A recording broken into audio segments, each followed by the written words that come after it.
Hello everyone, my name is Elan and today we'll talk about Anne of Green Gables.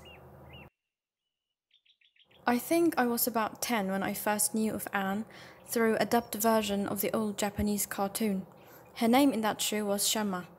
I used to get such a good feeling while watching it, especially I remember their teacups and cakes. They were so appetizing. I mean, look at them.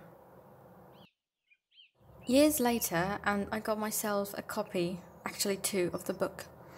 And the reason for that was not the cartoon, but mostly the quotes I would hear or read from different places that made me like Anne a lot.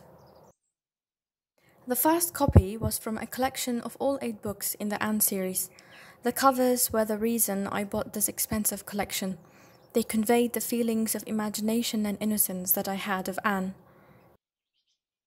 The second copy is from the collection of Puffin and Bloom classics, which has only the first book of the series, but it has such an amazing cover as well. And in the inside there is this quote: "The good stars met in your horoscope, made you of spirit and fire and dew," which befits Anne perfectly.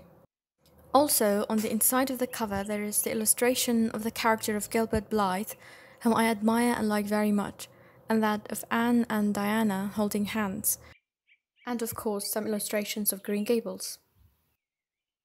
The story of Anne of Green Gables is very famous. It has been translated to many languages and many adaptations has been made of. It was first published in 1908 and was written by the Canadian author L.M. Montgomery, who lived in Prince Edward Island, where the story is set. The book begins with the inhabitants of a small town named Avonlea on P.E. Island, specifically with 2 middle-aged siblings named Matthew and Marilla Cuthbert, who want to adopt a boy to help them with their farm work.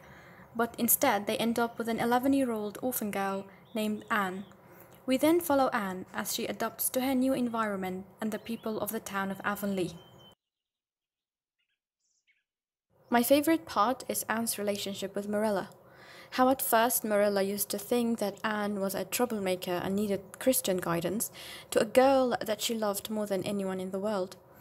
I really like that development in both their characters, for they both influenced each other. And when at the end, when Anne scores the first on her Queen's entrance exam, Marilla is so proud of her that she couldn't have been of her own daughter if she had one. One other thing is how Marilla talks at the end that Matthew always knew Anne would be a blessing, and he was the one who was strongly with Anne's stay from the start. Another thing that I really loved is the friendship Anne has with a neighboring girl named Diana. They both go to the same school and are so good together. They truly are bosom friends. That's how Anne likes to call it. Their friendship is so beautifully written that it makes me want to have a friend like Anne. And it was so much fun reading about the adventures and the story club they made with some other girls of the school. So many things happened with Anne and Diana that made me laugh and eager to read more. Their time together is one of the most precious things that I read about and I want to memorize forever. Another important and admirable character is Gilbert Blythe, who is Anne's classmate and has a crush on her, though he made the mistake of calling Anne carrots in the beginning of their acquaintance, referring to her red hair, and this made Anne furious, and she broke her slate over his head, which is one of the most iconic scenes in the story. Anne's stubbornness prevents her from accepting Gilbert's apology after that. Their romance is so cute to read, and it's one of my favorite love stories. And now to the adaptations. I have watched 2, and I am super in love with them both. They make the story of Anne so enjoyable to see. I would recommend you to watch them even if you haven't read the story, because they are really good to be watched on their own. The first one is the 1984 film featuring Megan Fellows, whom I think portrays Anne so well that it's easy for me to imagine her as the real Anne. My name is Anne Shirley. Anne spelled with me. It's a girl. I can see that.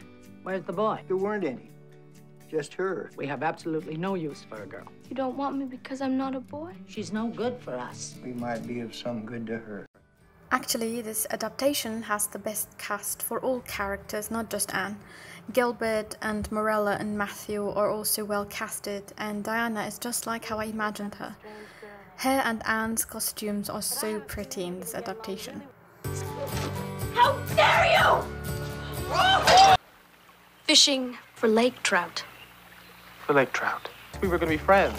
I hear you giving the Highwayman at the White Sands recital. I'm gonna try to get you an encore while you're up there, so make sure you have a second selection ready. Nobody's gonna encore me. Well, I would. Especially if I had the honor of escorting you to the concert.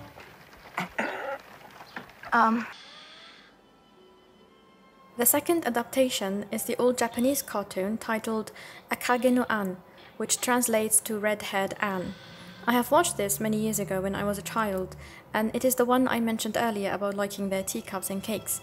But in the beginning of this year, I rewatched it, and this time in Japanese with English subtitles, and I was blown away by how well it was made. I really liked the way they brought Anne's feelings and imagination alive. When watching this series, I truly felt and saw Anne's development as a character and her growing up into adolescent.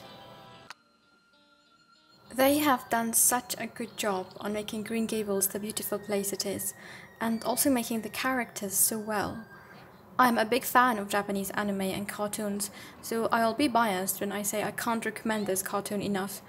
It's so soothing and pure and full of good things in life that I believe everyone should watch it at some point in their lives.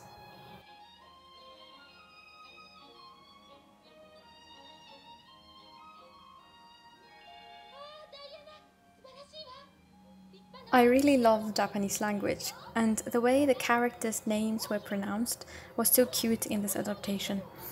Mashu, Marira, Gerubarutu, Diana, and even Anne.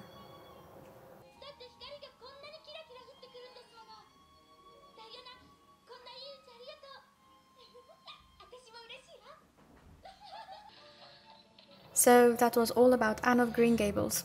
Hope you enjoyed it, and let me know if you have read the books or seen any adaptations, and what are your thoughts on Anne. Till we meet again.